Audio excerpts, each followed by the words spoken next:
sea, para una persona que va a comprar su primera propiedad, su primer patrimonio, eh, ¿qué recomiendas? O sea, para empezar, ¿recomiendas comprar? Las personas que ganen 30,000 pesos, su pensión aproximada va a ser entre 8,000 y 9,000 pesos. Mi consejo es que sí saques una casa, sí tienes que tener un patrimonio, pero no nada más pienses en una casa, yo pensaría en más.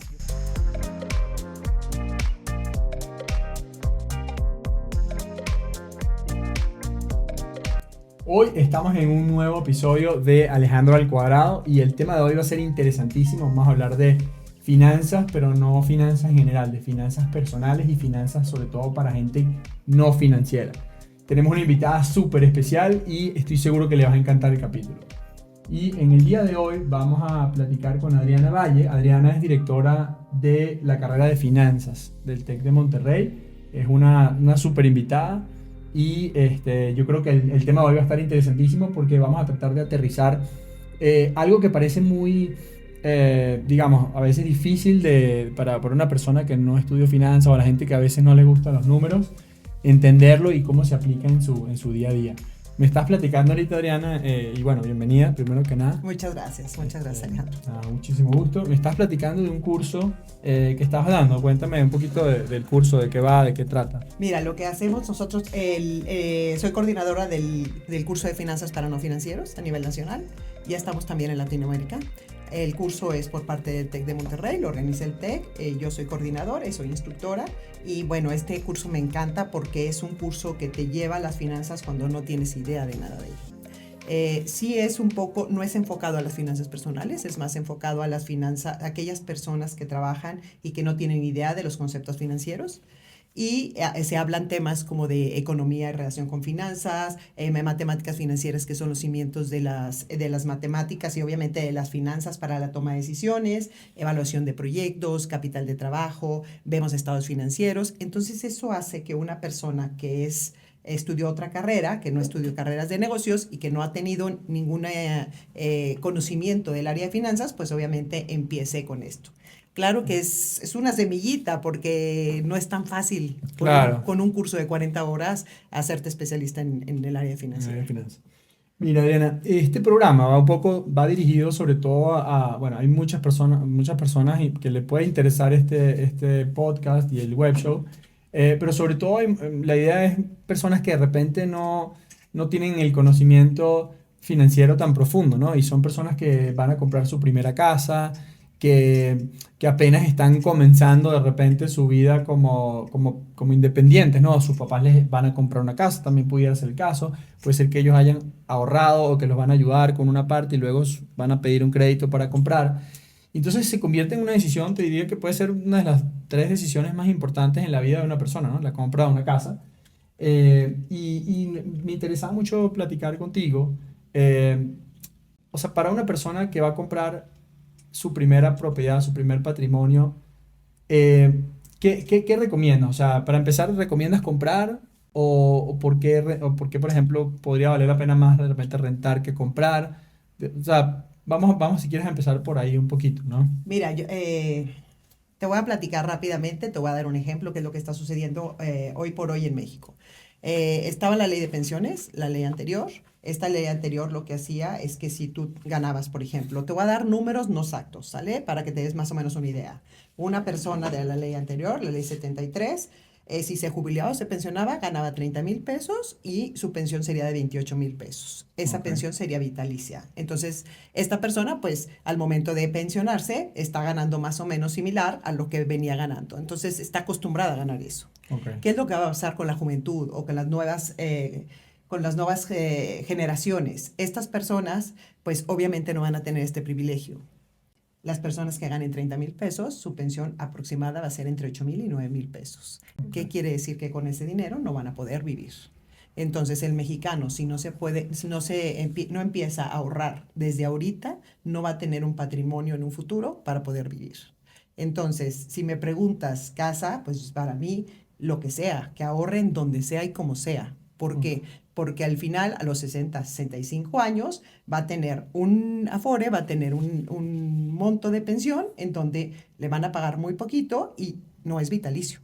es hasta que Claro. se acabe el monto. Entonces, ahí viene lo interesante. ¿Qué vas a hacer si vives 90 años, 95 años? Eso está... Claro, tú digo, tocas este punto básicamente porque, o sea, lo que estás diciendo es que actualmente las personas que se van a jubilar sí tienen esa seguridad, tienen ese colchón con el cual vivir sus últimos años después de su etapa laboral, pero la gente joven, y lo sacaste a colación porque te mencioné el tema de la compra de la casa, de su primera vivienda, de su patrimonio, tú dices, mira, yo digo, te estoy un poquito interpretando lo que me quieres decir, es que no hay esa seguridad, no está asegurado ese futuro de pensiones. Esa es una realidad, yo creo que en México y en muchos lugares del mundo, la verdad. El sistema de pensiones como está planteado desde el punto de vista público está en una crisis, pues, o está amenazado.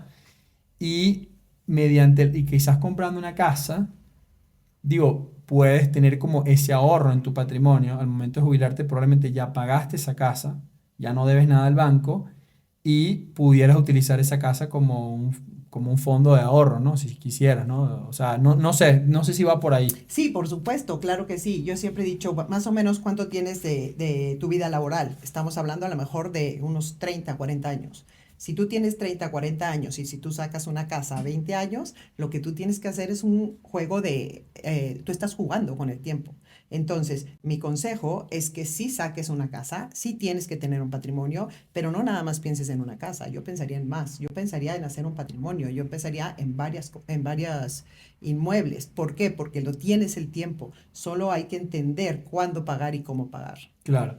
Para una persona que está comenzando, por ejemplo, digo, tiene la posibilidad, o sea, existen, y hemos hablado aquí, por ejemplo, hemos traído personas del mundo también bancario, que nos han hablado del tema de Infonavit, de los créditos bancarios, cómo sacar, de hecho, platicamos incluso que es posible comprar una propiedad sin dar enganche, ¿no? Que para muchas personas, desde tu punto de vista, o sea,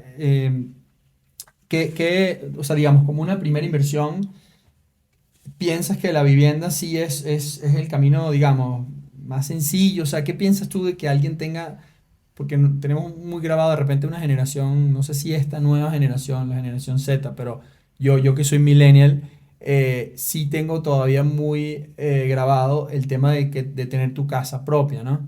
Y a veces lucho un poquito con esa creencia de, pues digo, bueno, sí, quizás hay mejores inversiones, tengo esa duda, ¿no? Pero ¿qué piensas tú? O sea, para esta generación que está viniendo, ¿vale la pena? O sea, ¿qué recomendarías en ese sentido? Claro que vale la pena. Lo que sí recomiendo es lo primero que tienes que hacer es hacer un presupuesto, es decir, con cuánto dinero tienes o cuánto dinero cuentas, ya sea ingreso fijo, ingreso variable, cualquier tipo de ingreso y cuáles son tus gastos. Entonces ahí vas a sacar lo que te sobra, es decir, tu flujo sobrante. Ok, Ese dinero que te sobra, ahí es donde empiezas a tomar las decisiones.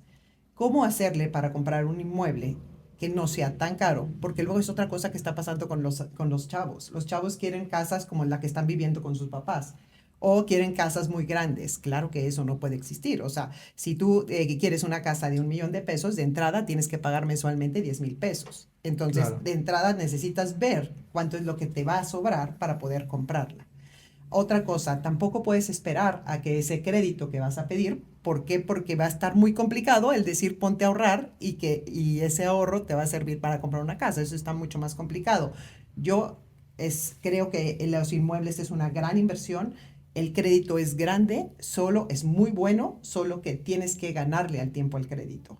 ¿Qué quiere decir esto? Que si tu flujo no es tan, o si tu sobrante no es tan grande, compra algo pequeño y empieza de pequeño a más. Es decir, una casita chiquita, barata, y después vas sumándole o vas vendiendo eso y vas incrementando el valor de tu casa o de tu vivienda, de tu departamento, o puedes hasta empezar por un terreno. Pero yo ahora sí, soy fiel creyente de que eso es muy buena inversión. ok. Sí, sobre todo porque, digamos, la posibilidad del crédito a la vivienda, siento que el Estado promueve la compra de vivienda, digo, y no sé si influyen, y creo que sí influyen en el tema de las tasas hipotecarias para que la vivienda termine siendo accesible para una mayor cantidad de gente. Entonces, siempre le digo a los clientes, es un crédito, yo soy director de una inmobiliaria, digo, no estamos conociendo, pero le digo a los clientes, oigan, no tengan miedo a endeudarse. O sea, sí hay gente que tiene mucho miedo a pedir un crédito, pero hay muchos tipos de crédito. y aquí entramos en el tema un poquito de finanzas personales, si se quiere, pero un crédito de un coche, por ejemplo, estás comprando, digo, no sé cuál es tu opinión, pero muchos a veces tienen esa tentación por todo el tema de Instagram y de la apariencia, ¿no? De comprar un coche nuevo, de sacar un coche de agencia. Y bueno, ese es un tipo de deuda, ¿no? Y otro tipo de deuda es la deuda hipotecaria, que tiene una tasa generalmente mucho menor. Pero cuál es tu punto de vista? Tú que tratas con universitarios, ¿cómo ves ese tema ahí? Si sientes que está fuerte ese dilema, o sea, ¿cómo los ves y qué piensas tú de los créditos hipotecarios y las tasas? Bueno, si me ves en la calle vas a decir, Adriana, creo que lo tuyo no son los coches. Nunca me han importado. Para mí el coche es un medio de transporte, es algo que necesitas para poder transportarte, pero no es un medio de lujo. Hay algo importantísimo, Alejandro, en la parte de decisiones financieras y de finanzas personales. O sea, mucho también tiene que ver que trabajas 24/7 y que es tu dinero. Y entonces entra la parte emocional, la parte de querer, la parte de que esto me hace sentir bien. Entonces yo no puedo pelear y darte un consejo de esa parte. Porque muchas veces es me lo merezco, eso es lo que quiero, por eso soñé, ha sido el sueño de mi vida. Entonces yo siempre al final digo, bueno, toma la decisión que te haga más feliz. Mm, Claro que de una manera inteligente, es decir, pensada y cuántica, es decir, tienes que hacer cuentas. Si me hablas de una inversión en un auto o me hablas de una inversión inmobiliaria, pues claro que me voy por la inversión inmobiliaria. claro, Importante, tienes que ver y te tienes que asesorar, porque no puede ser que sepas todo. Entonces sí es importante saber en dónde comprar, cómo comprar. Y algo importante es que si no va a ser para ti esa casa, es preguntar en cuánto puedo rentar esto que estoy comprando. Y eso te va a dar un poquito lo que te genera utilidad sobre la inversión que tú estás haciendo. claro. Sí, aquí estamos tocando unos temas interesantes porque, claro, tú mencionas que la decisión de comprar un coche, por ejemplo, y decir, bueno, voy a utilizar mi dinero como a mí me provoca porque yo me lo gané, ya entras en un tema, en una parte psicológica, ¿no? De esa gratificación inmediata, porque realmente o sea, y aquí digo, esto es una realidad, o sea, tú compras un coche, ¿cuánta felicidad te da ese coche? O sea, ¿por cuánto tiempo estás feliz con ese coche, ¿no? Ya quizás, bueno, obviamente cuando lo sacas estás feliz, de repente las primeras semanas, meses, pero al año siguiente va a salir un coche más nuevo, entonces ya tú no vas a hacer el coche nuevo, ¿no? Entonces esa felicidad te duró un año y ese coche durante ese año, digo, no sé cuánto se deprecia un coche aquí en México durante el primer año, no tengo ese número, pero tú cuánto dirías, o sea, no La sé, un depreciación, 20, bueno, 30%, o sea, hablaban de la depreciación instantánea, ¿no? El momento que sales con él. Yo siempre les he dicho, ha sido el moño más caro del mundo, ¿no? El poner el moño y salir, perdón, pero, perdón para las agencias, pero pues obviamente el salir de la agencia, pues automáticamente es una depreciación mínima de un 20%, ¿no? Del claro, valor del coche, que la depreciación fiscal es totalmente diferente, pero no podríamos pensar que es la misma depreciación la fiscal que la real. ¿Por qué? Porque sabemos perfectamente bien que la fiscal es un poquito más alta a lo que se deprecia realmente. A lo mejor claro. el coche te puede durar un poquito más de 10 años. Sí, sí, por eso, sobre todo. Entonces, digo, estamos en el tema de esta depreciación. Estás comprando un activo que probablemente, no sé, los créditos de coches, yo creo que saqué un crédito de coche apenas llegué a México. Un amigo me hizo el favor de prestarme su crédito porque realmente no tenía dinero para comprar un coche y necesitaba moverme. Y compré uno seminuevo, de hecho. Entonces, claro, pero cuando compras un coche nuevo con un crédito, normalmente lo sacas a 4 años o a 3 años o a 2 años. Y ya durante el primer año se te deprecia y todavía debes el coche completo, o sea, debes el coche al precio ¿Sí? original. Entonces, sí creo que entramos en un tema de esa gratificación y eso es justamente donde quiero como meter un poquito el dedo ahí en la llaga, decimos nosotros, poner como limón ahí en la herida, de ese pensamiento un poquito más a futuro, porque y tú lo dijiste al principio, o sea, si no hay un sistema de pensiones que te garantice tu futuro, ese tipo de decisiones, sí, la felicidad que te pueda el coche, si no estamos diciendo que vas a andar en el coche más viejito, puedes tener un coche que dé el gatazo, que un seminuevo, que esté bien, que funcione, que se vea bonito, pero yo creo que mi pelea sobre todo con los clientes es sobre el coche nuevo, o sea, el coche nuevo y hay todo un tema de mercadeo en la sociedad y un tema aspiracional importante que yo sí creo, y viniendo y estando en una ciudad automotriz, porque San Luis es una ciudad automotriz, Automotriz, sí. hay mucha presión en ese tema, o sea, sí hay mucho y mucho, la gente se fija mucho, mira, traes el coche y tal, pero realmente, digo, la invitación, porque al final también estamos en un podcast que queremos formar y queremos contribuir, así, entiendo que te gusta contribuir, o sea, sí, le pedimos perdón a las agencias, pero estamos de acuerdo que es una mala, o sea, para una persona que está comenzando su vida de repente, que no tiene todavía un patrimonio, es una mala decisión. O sea, digo, ¿estás de acuerdo? No sé. Bueno, yo tengo hijas de 21, de 21, 24 y 18 años. Y yo siempre les he dicho, mi hija la mayor, ella se acaba de graduar y ahorita está ganando dinero. Y yo le digo, ¿sabes qué? Tienes que empezar a hacer un patrimonio. Si necesitas vivir bien en un futuro, tienes que empezar a ver. Claro que un coche es muy bueno porque pues obviamente te da seguridad, te da muchas cosas y obviamente un coche nuevo también es bueno porque te va a durar más tiempo si lo quieres ver como inversión.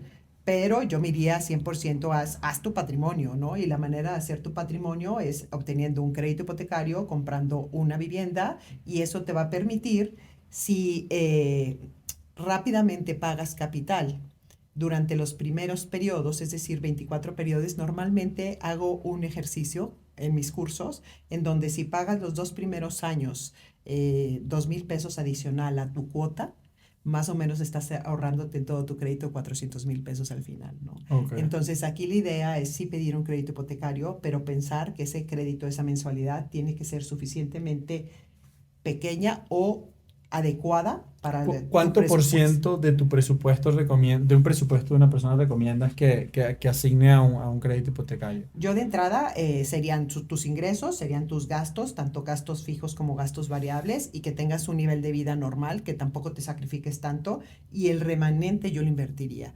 Normalmente hablan de que debes de ahorrar un 20%. ¿Qué gran diferencia tenemos, Alejandro?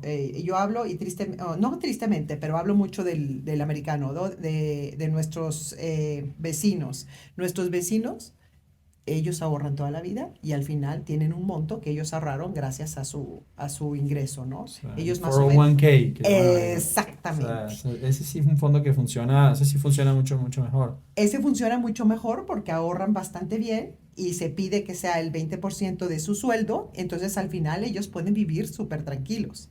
¿Qué es lo que pasa con el mexicano? Pues el mexicano se gasta todo y más, ¿no? Busca las tarjetas de crédito como una extensión a su sueldo y entonces eso hace que jamás ahorre. Una manera muy buena para ahorrar es la parte del crédito hipotecario porque eso te lo quitan de las manos. O sea, tú ya tienes Claro, una obligación, tú ya claro. tienes que hacer el pago. Y eso lo que sucede es que se convierte en un hábito. Sí, Y ahí es donde está lo interesante para los jóvenes, el convertirse en un hábito, el que veas tú que el ahorro es rápido, o sea, que el ahorro se te convierte en algo de costumbre y claro. eso hace que de por vida ellos empiecen a ahorrar.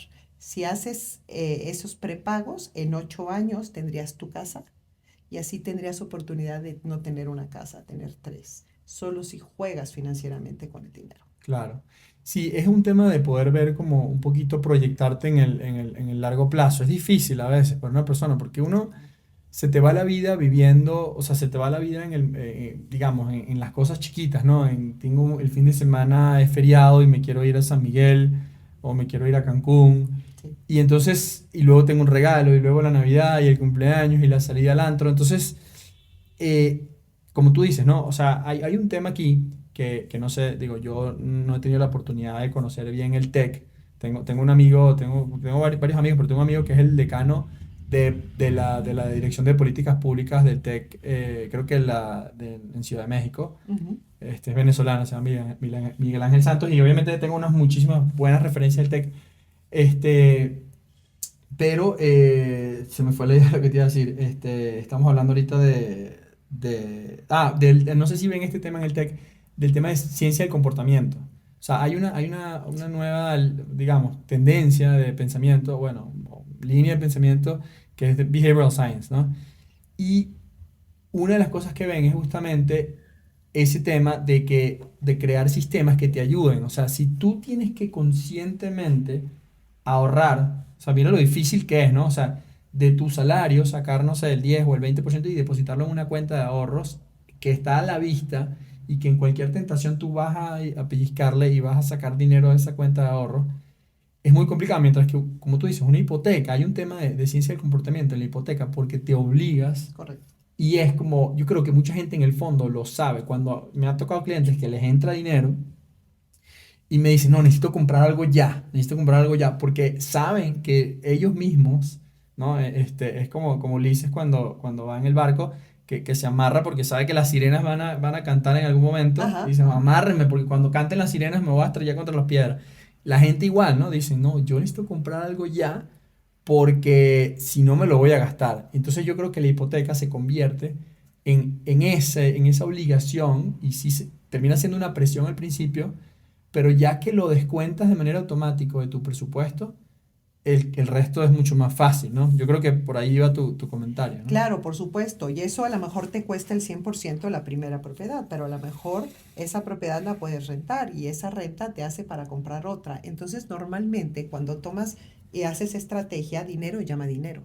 O sea, aquí lo interesante es que el dinero que tú estás generando genere más dinero para hacer otra, obviamente. Entonces, ¿qué es lo que estoy viendo? Por ejemplo, mucho que doy muchos cursos en la zona industrial, pues que las personas que trabajan en la zona industrial están haciendo eso, o sea, están asegurando su futuro, están asegurando su patrimonio y poco a poco con ese dinero se llevan a, obviamente, si compras algo que no sea tan grande y le metes dinero a esa inversión, pues obviamente vas a acabar más rápido y eso te va a permitir a seguir comprando y a Claro, seguir teniendo el patrimonio. Ahora, otra cosa, Alejandro, esto es educación financiera y la educación financiera tenemos nosotros, que es otra, en nuestra, bueno, mi generación tiene la obligación de educar a los hijos financieramente. claro, Porque una vez pregunté a un diputado federal que qué se estaba haciendo en México. En México sí se hacen cosas, pero obviamente no se toman la educación como educación, como por ejemplo Japón. Japón tiene sus vertientes, la educación financiera, cosa que en claro, México no. Tú ahorita le preguntas a alguien de un estado de cuenta de tarjeta de crédito y la gente no sabe ni siquiera leerlo. claro. Sí, por ejemplo, también hay muchos temas, ¿no? Que uno no entiende, pero el tema es como el CAT, por ejemplo, ¿no? La gente de repente ve una tarjeta de crédito o cómo utilizar la tarjeta de crédito. Ves una tasa de repente, no sé, del 30% y el CAT es 70%. O sea, entonces son términos que definitivamente deberíamos aprender desde mucho más jóvenes. Sí. Y ¿sabes qué pasa, Adriana? Que yo creo que a muchas familias no hay esa educación financiera porque los papás no la tienen. O sea, esa educación financiera tiene que venir de un tercero. O sea, nuestros papás confiaron en un sistema de pensiones quizás y intuitivamente de repente fueron haciendo cosas, de repente comprando una propiedad. O sea, siempre ha habido sobre los bienes raíces, sobre todo, como una confianza. Y en México es muy fuerte el tema del ahorro a través de los bienes raíces. Digo, gracias a Dios para mi profesión. Sí. Siempre ha existido esa cultura. Pero en términos de, por ejemplo, de cómo utilizar la tarjeta de crédito, del valor del dinero en el tiempo, o sea, que si tú inviertes ahorita y hay intereses compuestos, ¿cómo puedes hacer que eso o sea, qué es un interés compuesto? Nuestros papás no lo tienen, o sea, entonces esa cultura no existe aquí en México y yo creo que en Latinoamérica, como tú dices. Oye, Ari, y hablando de otras inversiones, digo, porque también entiendo que el tema de bienes raíces hemos ya hablado de eso un poco.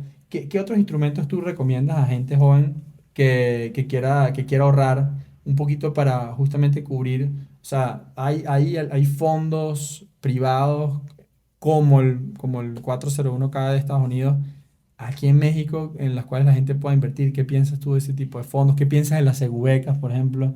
Bueno, te vas a morir de la risa. Ahí te va. Yo le digo a la gente, ahorra como puedas.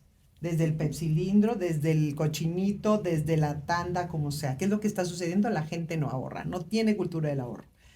¿Qué recomiendo? Obviamente no recomiendo eso, porque ese es un ahorro informal. Yo recomiendo un ahorro formal. Yo me iría desde empezar con poquita cantidad de dinero, empezar con una cuenta de ahorros normal y después a lo mejor hay diferentes tipos de inversiones. Están los fondos de inversión, que estos fondos de inversión tienen diferentes perfiles. Son perfiles arriesgados, perfiles moderados y perfiles conservadores. Va dependiendo de lo que tú quieres hacer. Pero también es otro hábito. Cuando tú empiezas a ahorrar poquito a poquito, lo que va a hacer es que te emociona ver una cantidad de dinero ya en el banco, ¿no? Y Claro. eso hace que te impulse a seguir. Es un efecto psicológico, porque te impulsa a seguir haciéndolo y entonces dinero llama dinero. Fíjate, es algo chistoso con el ahorro y ahorita qué bueno que lo dices. Hago normalmente un ejercicio en donde qué pasaría cuando tú te gradúas de carrera si los primeros 10 años ahorras 2,000 pesos.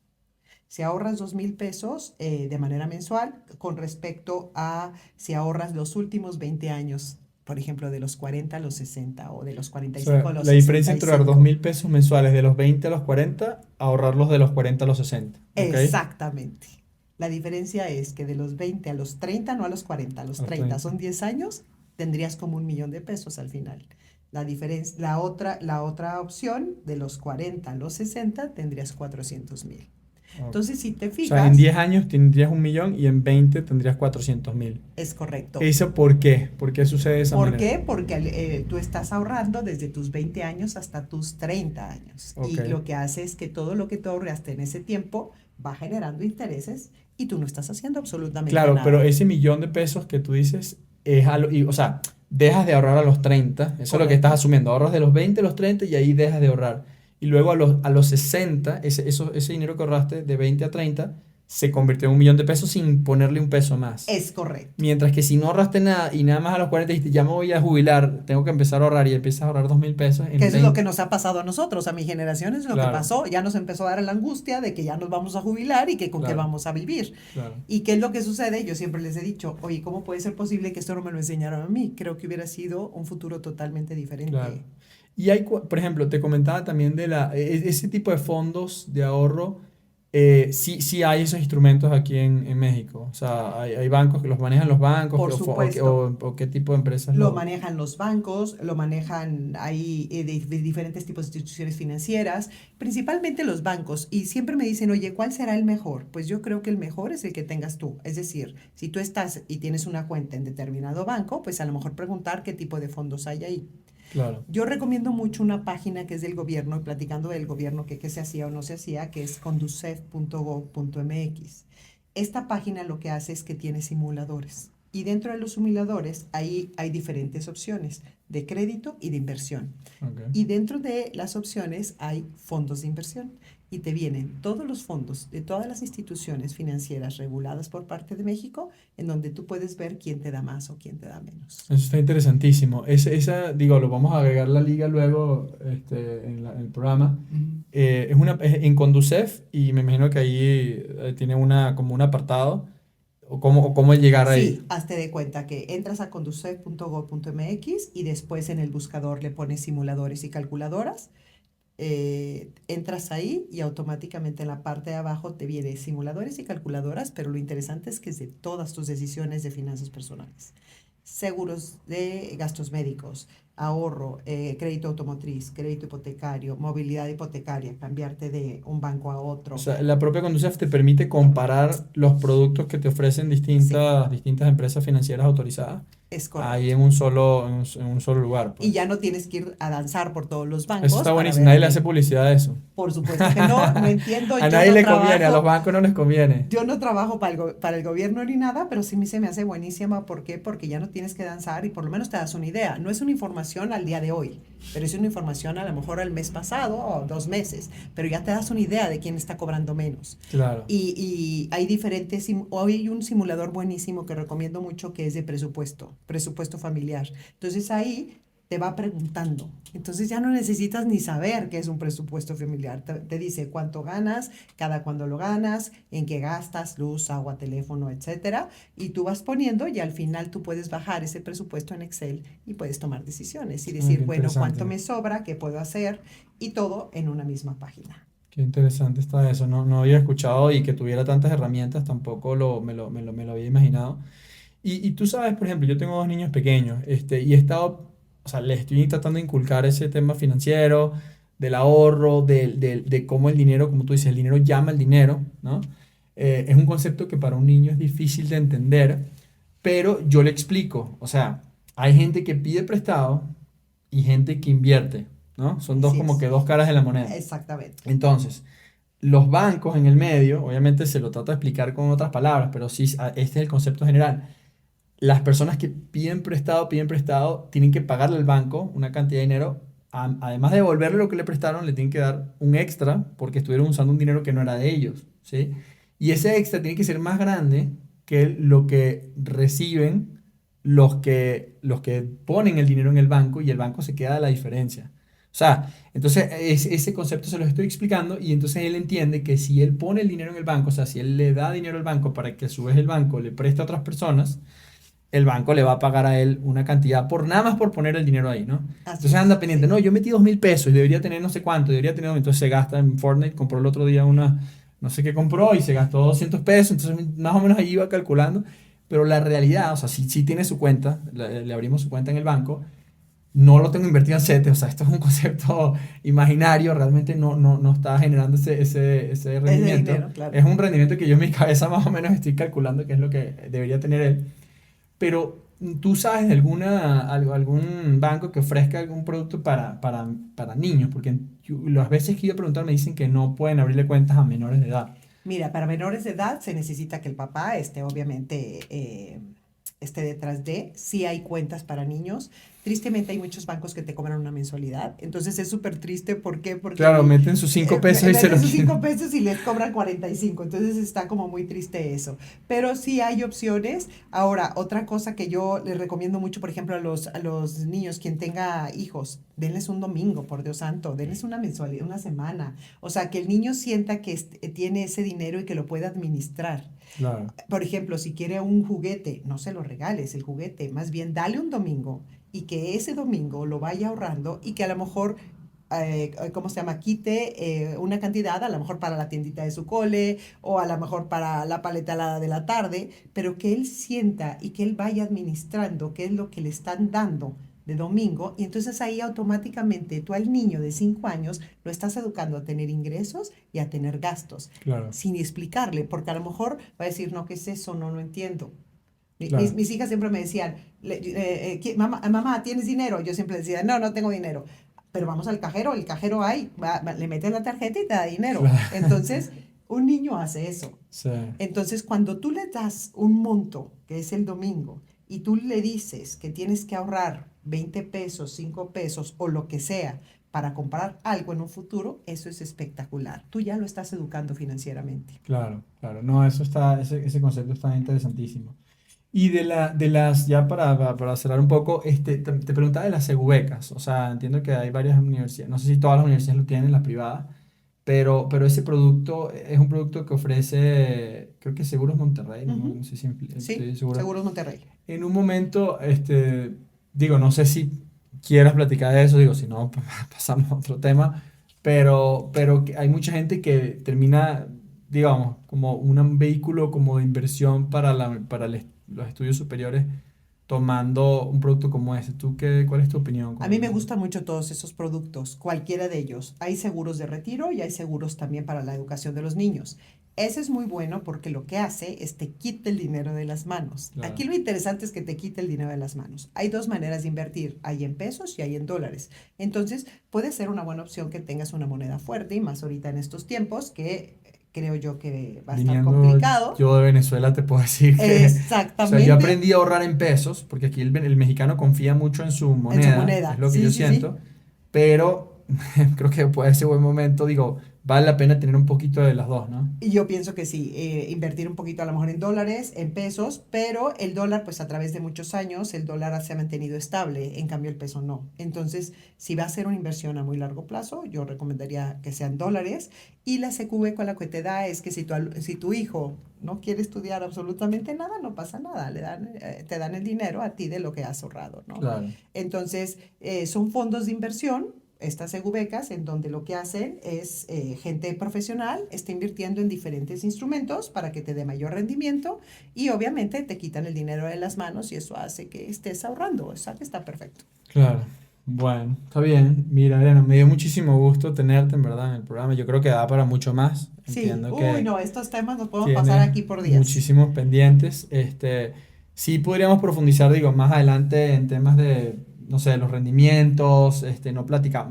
Sí mencionaste mucho el tema de las rentas, de la importancia de, por ejemplo, comprar una propiedad y poderla rentar y como ir avanzando un poquito, progresando de una casa a otra, usando un poquito ese patrimonio que te va quedando para seguir avanzando.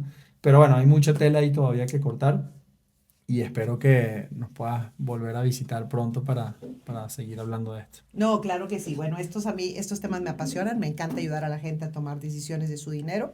Entonces, cuando quieras, Alejandro, Buenísimo. con muchísimo Y gusto. ya por último, si quieres, no sé si quieres platicar un poquito de los cursos que tiene el TEC para, me imagino que son, digamos, como cursos en línea, abiertos, o sea, para la gente que nos ve, que le pueda interesar, o sea, de qué van esos cursos y dónde pueden verlos, dónde pueden entrar. Bueno, te platico. Estos cursos es el curso de finanzas para no financieros. Estoy participando en otro que es finanzas para recursos humanos y en otro que te va a gustar a ti, que es el diplomado inmobiliario, Ok. en donde ahí doy el módulo 8, que es administración financiera. Ah, padrísimo. Entonces, bueno, están invitados. ¿Por qué? Porque yo creo que la gente se debe de seguir preparando, estudie lo que estudie, dinero es dinero y las finanzas son dinero.